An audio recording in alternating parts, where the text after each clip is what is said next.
Hey guys, welcome back to Musings of Maverick, where we continue with another episode of ZombieLand Saga, specifically episode 10. Now, last episode, we got the awesome new song featuring Saki. That song was so good. I actually listened to it a lot more afterwards, and I am completely hooked. I love the reference to Kishidan and One Night Carnival. The animation is good, the song quality is good. No complaints there. Like I said in my previous review, the episode was kind of meh for me, but the song, 2 thumbs up.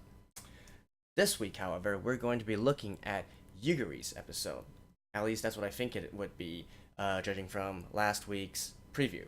So, last week I made the prediction that they might go something towards like Wagaki Band, where they mix traditional instruments with a more modern take on J-pop or J-rock.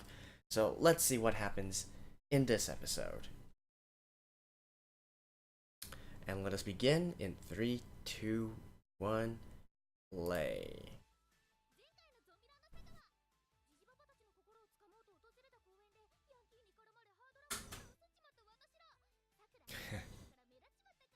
A babe?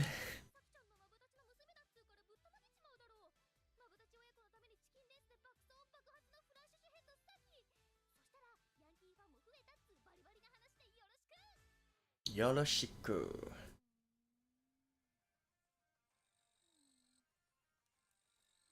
Oh, new song already?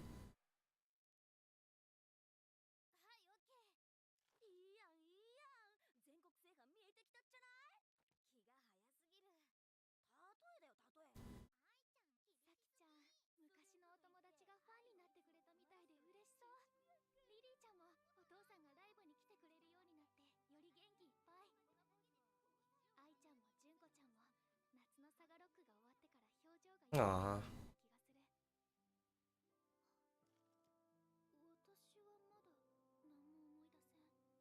Come on, it's episode 10 already, Sakura.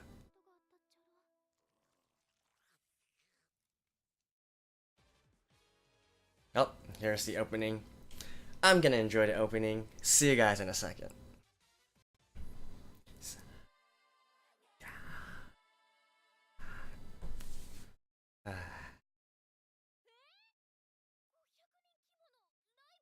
Wow, really?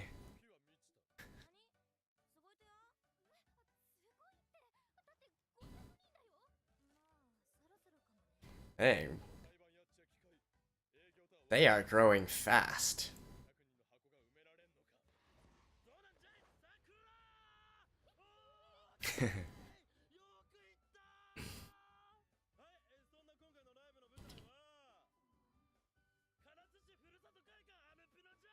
What?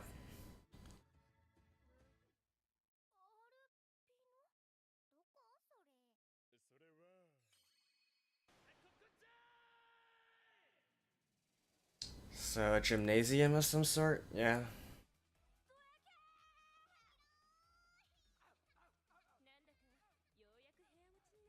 This should be like within a school. What is Tai doing?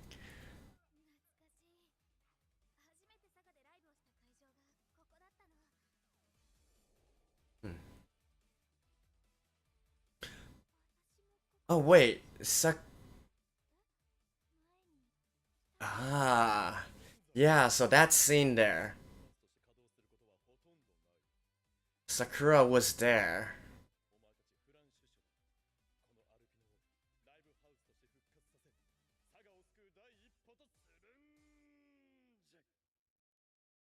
Hmm. Is it not going to be a Yuguri focused episode?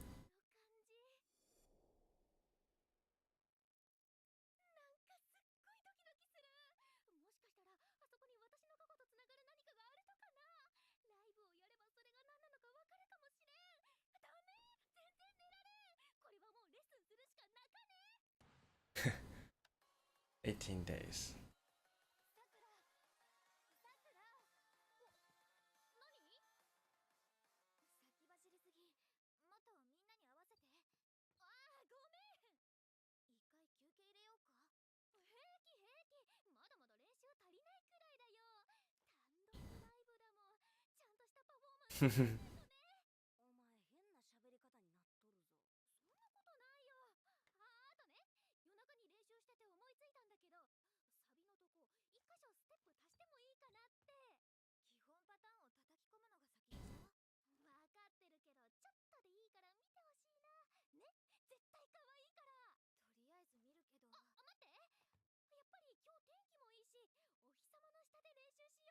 She is super fired up.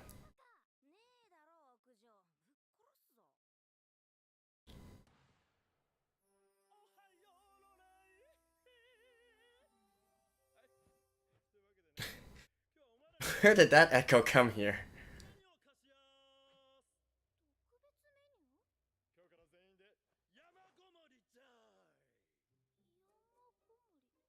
Like a training camp? Yeah, a training camp. You gotta touch all the bases.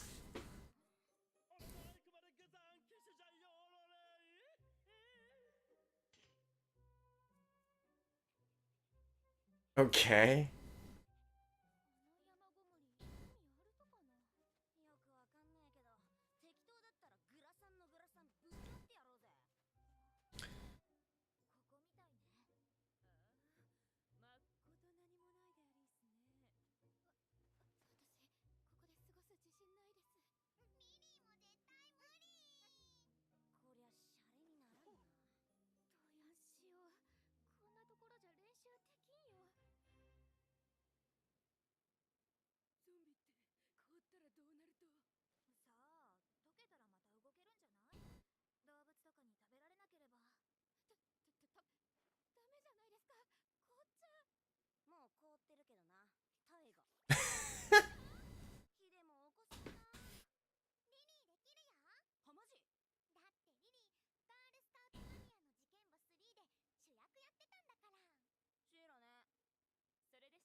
Do you guys need to eat though?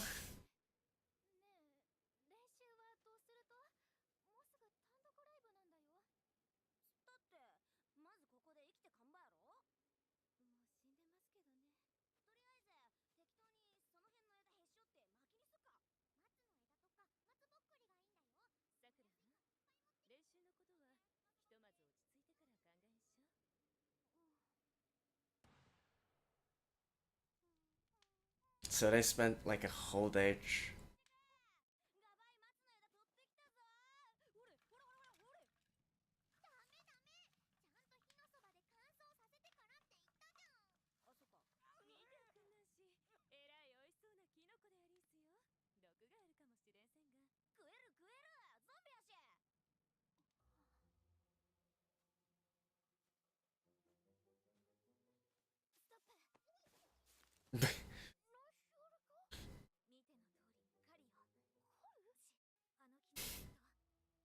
What? Wait.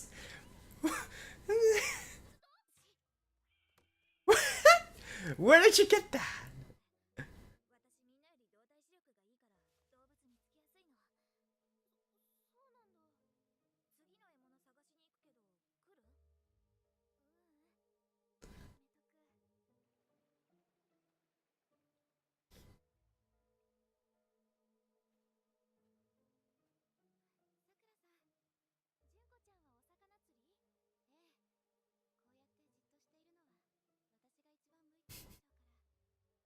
This is so random.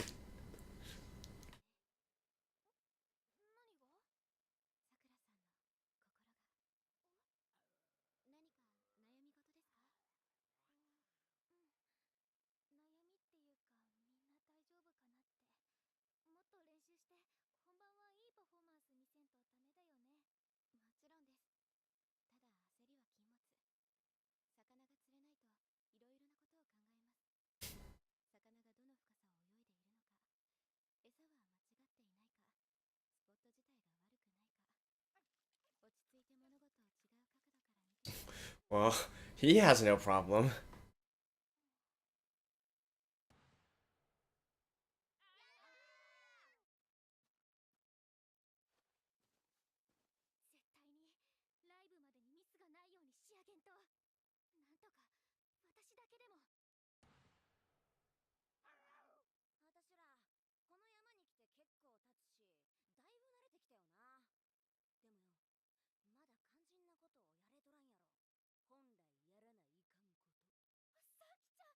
Hot Springs?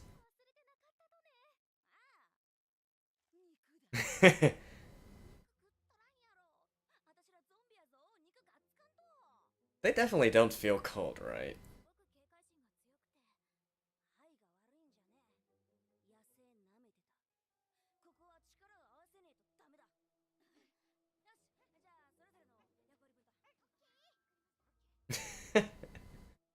I feel like this is like one big troll to Sakura.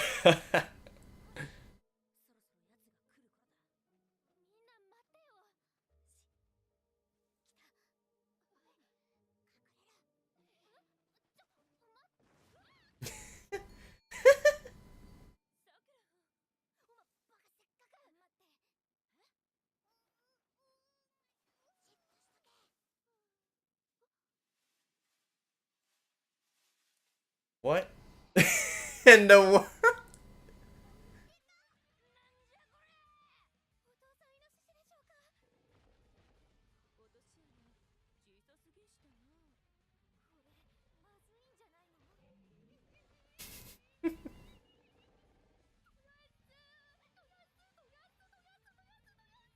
Don't tell me like this is. No, this can't be all a dream. That'd be too troll.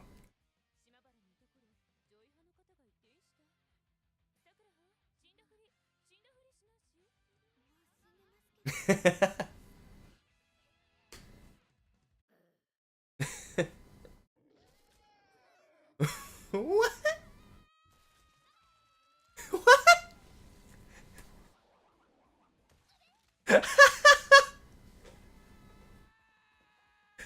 Go tie!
What?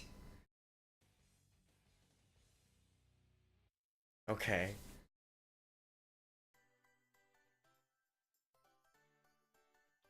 I have no effing clue what this is supposed to be.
Okay, are we gonna find the relationship between these two?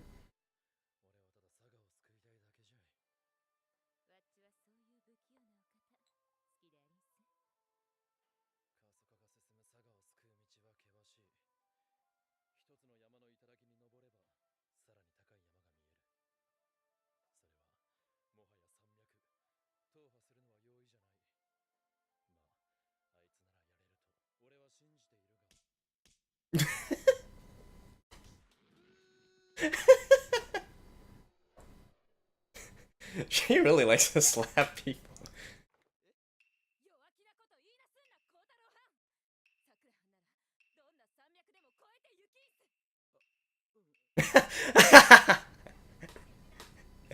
I think this is like a reference to the third episode.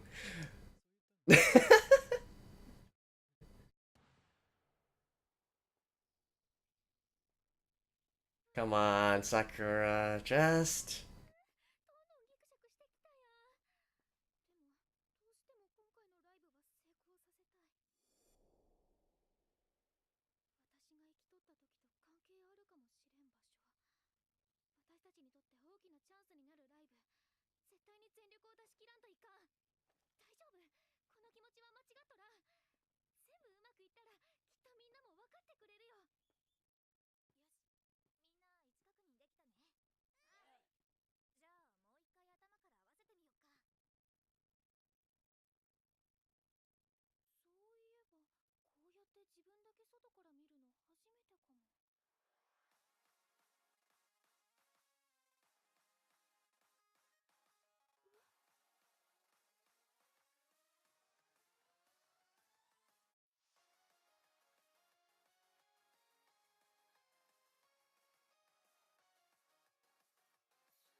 So this is like trying to condense an entire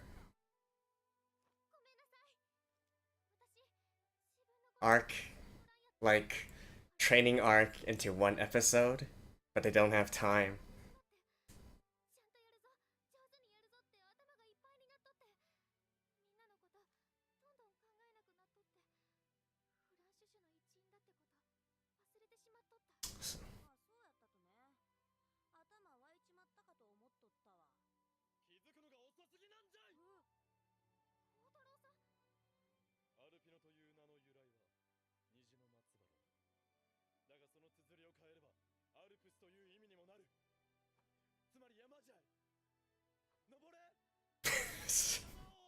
What the hell?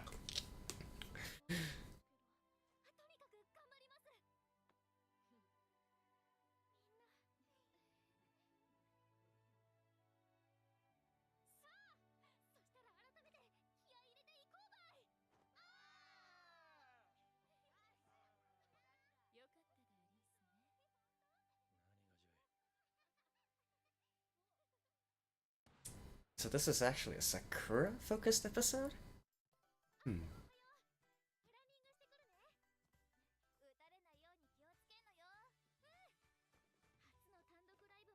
Wait, this isn't it this the first episode? Is she?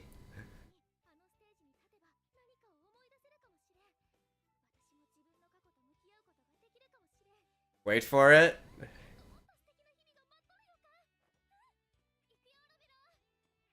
Wait for it.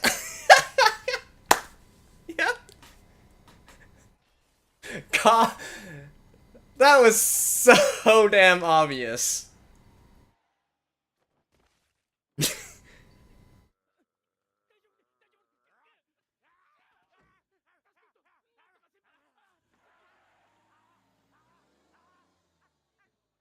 And so she regains her memories?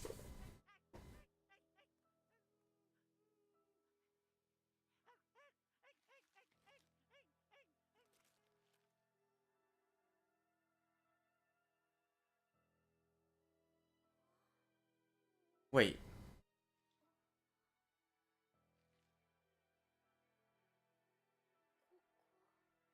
Oh, she forgot again?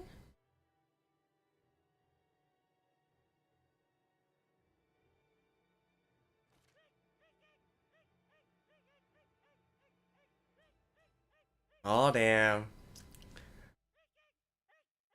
The plot progresses.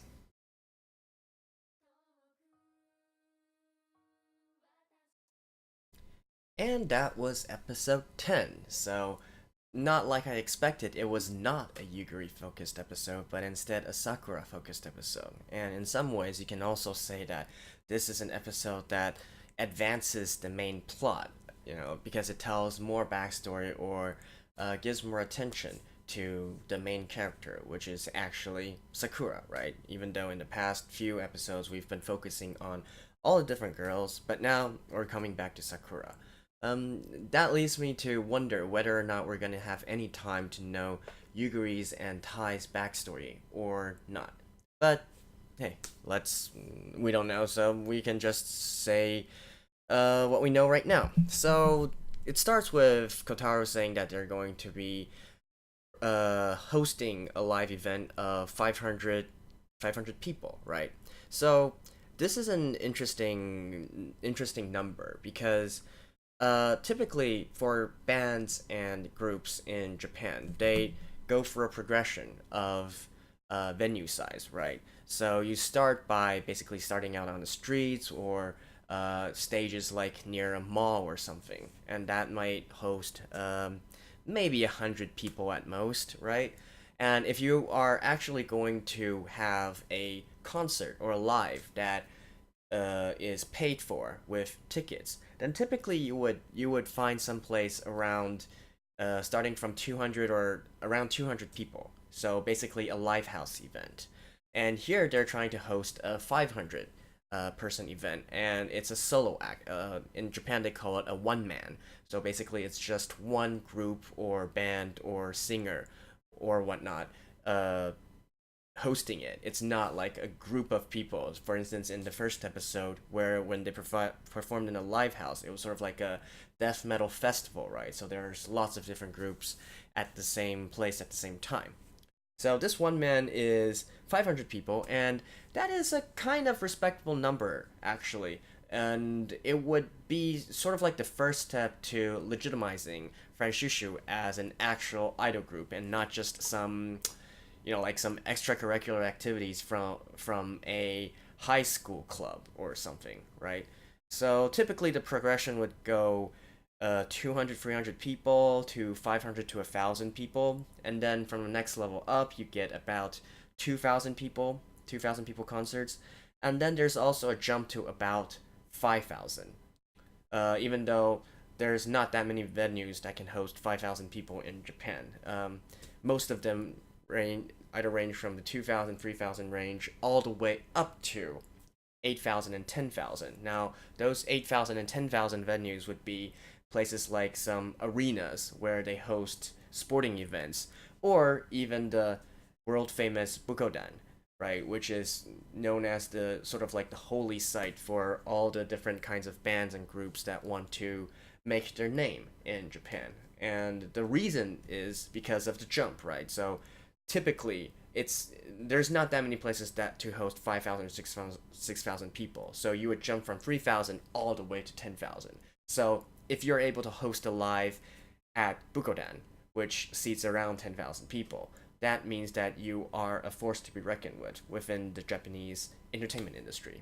But that's all in the future, right? So here they're trying to host their first, I guess, sort of like their first ticketed live at a venue with what was it called? Alpine?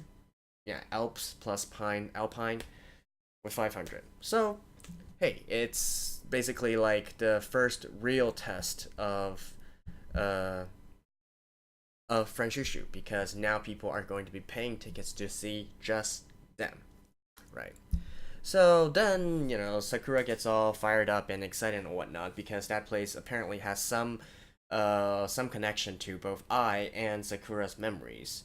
And then she starts, losing it, I guess you could say. And then we get into sort of like the classic camping training arc, which is, sort of cliche and used in a lot of different anime for these kinds of scenarios, right? It's for bonding together, developing a sense of camaraderie, and to basically air out all the problems so everybody has a better understanding of each other and so they can perform better. But in actuality, the way that this show did it was sort of like making it completely random. So what you would expect, I guess you can sort of say it subverts our expectations, right? You would expect them to work things out during the training arc or camping arc, but instead it was basically just them goofing off. And I gotta say, like, the whole thing was a big WTF. Like, why are you suddenly, especially like, why does I suddenly have like a bow and arrow and is hunting? Like, what? That is so random, right? And then you see Junko fishing and whatnot, and I mean, and in the end where they had like this, where they were trying to get meat, so they built this trap, and then Sakura fell down. I guess it's ZombieLand Saga for you, right? They have to go crazy in some episodes in some ways. Although this one, I guess you could say it's a little bit more maybe forced, but then again, it also kind of makes sense within the context because it's just trying to be random, basically, within this episode to basically piss Sakura off. And speaking of which, I'm wondering because I went back and watched it again. When the big boar bit off Sakura's head, that scene reminded me a lot of Madoka Magica, which is a very famous anime about magical girls, except it's not quite about magical girls, and there's a whole meta discussion. And I mean, if you watch anime and you haven't watched Madoka Magica before, what are you doing? You need to go look at it. So, anyways, this one, because it was too fast, so I'm not quite sure if it was a reference or a parody of that, but currently for me, I'm going to say that it is because it's more fun that way, right? And so then we go through this whole training arc, and then but Sakura is still kind of out of it, and then we go through all the conflict, even though it's not really a conflict because from the beginning to the end it was all Sakura in Sakura's head, right? Like nobody actually had a conflict with her, or they never got into a shouting match or whatever. It was Sakura having problems, working it out herself, and then ending it.